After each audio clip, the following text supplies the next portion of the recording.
Bem-vindos ao nosso surto de quarentena. Ela é a Laís. Ela é a Isabela. E o filme de hoje é Um Estranho no Ninho. Solta o VT.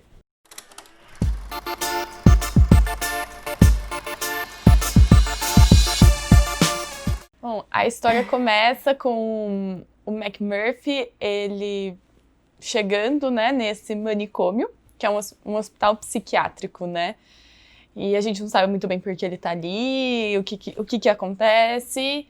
E aí, ao longo do filme, a gente descobre que, na verdade, ele se diz louco pra ele poder ir pro hospital psiquiátrico e não pra ir pra cadeia, né? E aí a gente começa a conhecer alguns personagens bem marcantes do filme, que é a enfermeira Ratched, que lançou, representado lindamente pela Isabela, que inclusive recentemente lançou a série que vai falar exclusivamente dela antes do Um Estranho no Ninho, então é bem interessante também. Tem o Billy, que é esse jovem que já tentou suicídio algumas vezes, dá pra ver que ele é bem seguro, bem introspectivo. E tem muitos problemas maternos Muitos problemas com a mãe. maternos. E a enfermeira, ela sabe disso, ela pega muito no... Não no pé dele, mas ela usa disso pra ter uma autoridade, né? Então, ela sabe que essa é uma fragilidade do Billy, uma coisa que ele tem medo. Em vez dela ajudar, ela piora ainda mais a situação. E tem o chefe indígena, o Tiff, que ele se faz de surdo mudo, mas na verdade depois a gente descobre que na verdade não. Ele só se faz mesmo, mas ele ouve tudo que acontece, sabe tudo que acontece. Ele é incrível. Sim, e aí a gente começa a observar aí o primeiro momento da dinâmica, de como é que funcionam as coisas lá dentro. Então tem aquele encontro, né, aquela terapia em grupo que é conduzida pela enfermeira e não por um psicólogo, só um detalhe. Bem entre aspas. E aí, então, tem aí lá a enfermeira e aí a gente vê como cada um reage às situações. Então tem a pessoa que quer falar, tem a pessoa que não quer falar, e tem um que briga com o outro, que briga com o outro. E o McMurphy também, ele só vai observando. No primeiro momento, ele só vai observando todas as situações, porque ele é muito esperto. Ele vai observando para saber onde que ele pode cutucar, onde que ele não pode, até onde ele pode ir, até onde ele não pode. E aí a gente vai vendo como é que é o dia a dia dentro desse manicômio. Porque o mais importante do Estranho no Ninho, que a gente vai analisar, não são os personagens, mas sim a instituição, porque o filme, ele é essa denúncia da instituição manicômio, né, dos hospitais psiquiátricos, de como os loucos eram tratados, os ditos loucos, na verdade, eram tratados naquela época. Se a gente for parar pra pensar, já começando um pouco da análise, né? Quem eram os loucos? Os loucos eram não só os que fogem do normal, também, né? O que é normal, o que não é normal. Mas algumas pessoas que fugiam um pouco que, eu não gosto dela, que ela tem uma opinião um pouco contrária, que ele faz uma coisa meio estranha, então é louco. Então vamos jogar ali, porque ninguém realmente quer olhar para eles, para entender que na verdade não tem essa coisa de louco. Todos temos problemas, só que às vezes eles externalizam um pouco mais o problema deles, as pessoas não querem cuidar, não querem dar voz nem ouvido a eles. Então, vamos fechar ali e tá tudo bem. E daí como que eles eram tratados lá? Então, e aí a gente vê também um pouco desse tratamento primeiro que as pessoas que trabalham dentro do manicômio já tratam eles como uma certa distância, um distanciamento, como eles se fossem quase animais.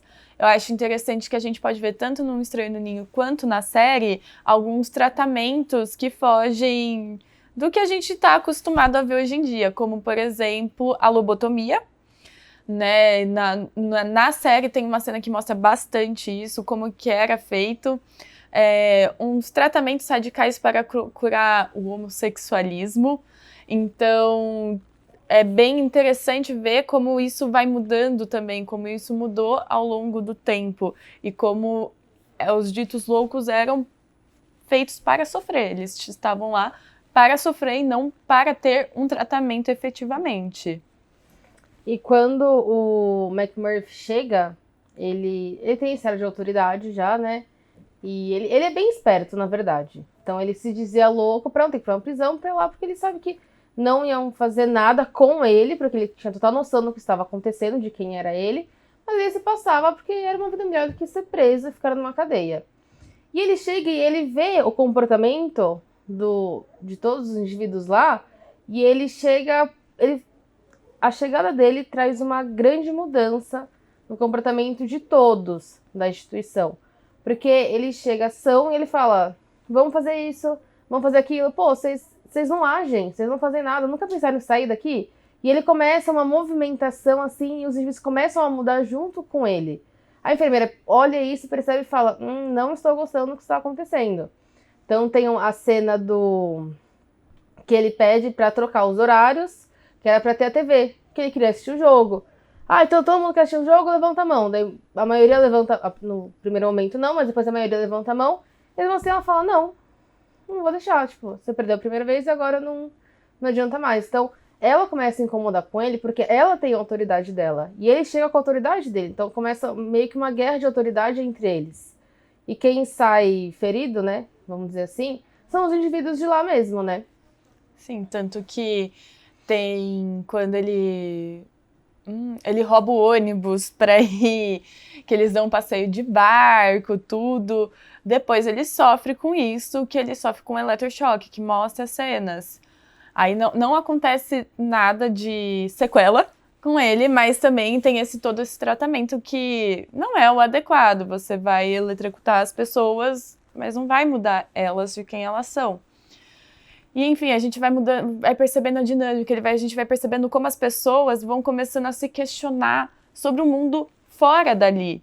O que se passa ali fora? O que acontece ali fora? O que tem mais além daqui? Então, ele começa a ele traz as mulheres, ele faz a festa, traz bebida alcoólica, que faz os outros internos se rebelarem contra o sistema que está imposto dentro da instituição.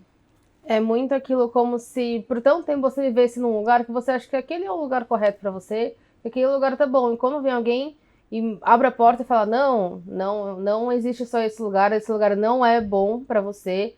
Tem outros lugares aqui que podem ser melhores, tem outros modos de viver, que eles começam a abrir o olho e falar, nossa, mas, pô, tem tudo isso e eu tô aqui, por que eu não me movimentei pra sair daqui ainda, né? Uhum.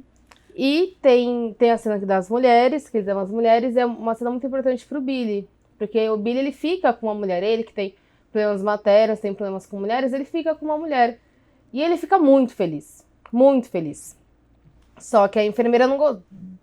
Eles são pegos, obviamente, porque tem um monte de bebida, o pessoal fica bêbado, faz uma bagunça lá. E ela veio e fala, o que aconteceu aqui? E ela vê aquela situação toda e ela vai castigar as pessoas. O Billy é uma pessoa que ela castiga. Só que ela castiga tão fortemente ele que acho que ele fica uma confusão tão grande, mas eu fiquei tão feliz nesse momento. Por que eu tô sendo castigado por isso? Que ele mesmo só fala, não quero mais viver, não quero mais ter essa vida pra mim. E aí ele se suicida. E podemos falar que ele é o primeiro personagem que atinge uma liberdade, né? Entre aspas, mas é uma liberdade. Sim. E aí, então, a gente vê, né, falando disso, o primeiro personagem que atinge a liberdade, a gente vê o personagem do McMurphy como esse que traz o sopro de liberdade para os outros. Então, ele traz o que está de fora para dentro. Então, mostrar que tem muito mais do que além disso. Então, ele é essa liberdade, né? Só que, infelizmente, depois dessa situação da festinha que ele deu, ele sofre as consequências, que é a lobotomia. E aí ele perde totalmente a consciência, ele tem as sequelas, e aí quando o Chief vê o que aconteceu, ele mata o McMurphy, porque era melhor ele morrer do que viver daquela forma. Então, ele acaba atingindo a sua liberdade dessa forma. E por fim, o Chief. Melhor personagem do filme. Ele realmente atinge a liberdade, tanto metafórica falando, como literalmente, né? Porque ele consegue escapar de lá. Uhum. Mas, tá bom. Qual que é a análise que isso tudo traz? Que a gente já trouxe aqui um pouco das análises, mas essa questão de... A liberdade é importante? É importante. Você tem que saber aonde você está, você tem que saber como você está. E é mais importante ainda, a sociedade vê que essas pessoas ditas como loucas, não é que elas são loucas, até porque se você me perguntar o que é ser louco e o que é ser normal, eu não vou saber te responder.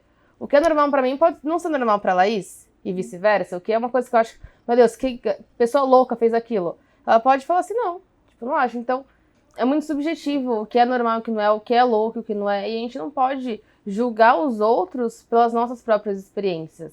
Então, antigamente, os loucos eram muito julgados, tinham um tratamento que nem animais tinham. Essa questão da lobotomia, a questão de tratamentos de choque, de não terem voz, não serem ouvidos. Isso era muito errado. Agora, sim, os tempos mudaram, ainda bem, mas ainda tem muitas pessoas que continuam com essa visão de que o que foge da normalidade dessas pessoas deveria ser esquecida, porque as pessoas não querem ver o que é estranho a elas. Então eles querem só colocar num lugarzinho ali e esquecer. Então é isso, gente. Chegamos ao fim de mais um vídeo. Muito obrigada por terem assistido. Se vocês gostaram, deixa seu like, se inscrevem no canal, deixem seus comentários. Se tiverem críticas, sugestões, outros tipos de análise, se acham que o Tiff não é o melhor personagem, comenta aqui pra gente também. Se gostou, manda pros amiguinhos, se... Não sei, gente. Compartilha com a família, compartilha com os amigos, compartilha com geral. E assistam o filme também, porque aí vocês podem ter a sua própria análise e contar aqui pra gente, tá bom? Tchau, gente. Tchau, gente.